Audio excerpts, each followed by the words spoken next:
Hello అండి, అర్హాయాన్ ఛానల్కి స్వాగతం. చూసి వెళ్ళిపోకుండా ఒక లైక్ చేసి షేర్ చేయరాదండి. ఈరోజు మన కర్రీ కోడిగుడ్డు ఉల్లిగడ్డ. ఆయిల్ వేడైందండి, ఉల్లిగడ్డలు వేసుకోండి. ఆ నూనెలో మగ్గనిచ్చుకోవాలా. కొంచెం ఒక స్పూన్ పసుపు వేసుకోండి.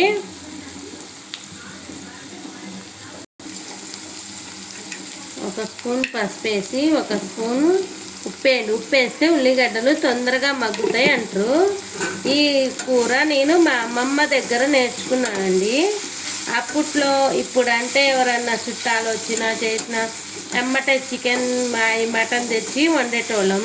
అప్పట్లో అంత షాపులు అవి అంత ఉండవు కాబట్టి, నాటుకోళ్ళు కోటవే కాబట్టి ఎవరైనా చుట్టాలు వస్తే మా ఇంటికి మా అమ్మమ్మ ఎమ్మటే ఉల్లిగడ్డలు కోసి ఇట్లా కోడిగుడ్లు ఉడకబెట్టి కూర చేసేదండి. ఈ కూర అంటే నాకు చాలా ఇష్టం, కానీ మా అమ్మమ్మ చేస్తే ఉంటుంది కూర సూపర్గా ఉండేదండి. అసలు ఇప్పుడు రాదండి మనకు. మా అమ్మమ్మ పచ్చళ్ళు పెట్టిన కూర చేసిన అసలు అద్భుతంగా ఉండేదండి.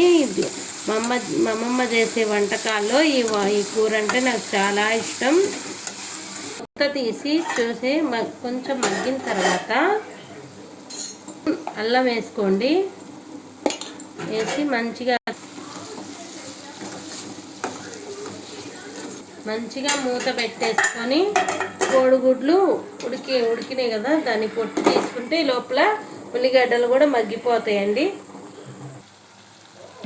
ఉల్లిగడ్డలు మంచిగా మగ్గిపోయినాయి కదండి. కారం వేసుకొని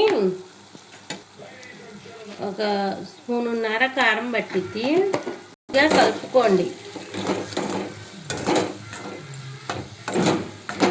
ఫస్టే కారం వేయకుండా కోడిగుడ్లు వేసి బాగా కలిపితే అవి చితుకుతాయని నేను ఇలా వేసిన. చిన్నగా కలుపుకోవాలి. ఇప్పుడు వేసినండి. మీకు కావాలనుకుంటే ఎన్ని గుడ్లతోనే చేసుకోవచ్చు, చిన్నగా కలుపుకోవచ్చు. ఇలాగ కలుపుకొని ఒక 5 నిమిషాలు మూత పెట్టేసుకోండి. మంచి సూపర్గా ఉంటుంది. మసాలా వేసుకోవాలనుకుంటే వేసుకోండి. నేను అయితే అల్లం ఒక్కటే వేస్తాను. మసాలా వేస్తే మా ఇంట్లో తినరు. ఒక 2 నిమిషాలు పెట్టి బంద్ చేసుకోండి, అంతే. చూసారా, ఆయిల్ అయితే ఇక పైకి వచ్చేసింది. కర్రీ అయితే రెడీ అయిపోయిందండి. స్మెల్ కూడా సూపర్గా వస్తుంది.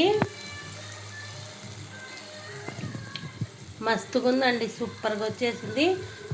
అర్హాయాన్ ఛానల్కి లైక్ చేసి షేర్ చేయండి ప్లీజ్. చూసి వెళ్ళిపోకుండా ఒక్క లైక్ చేయండి ప్లీజ్ అండి.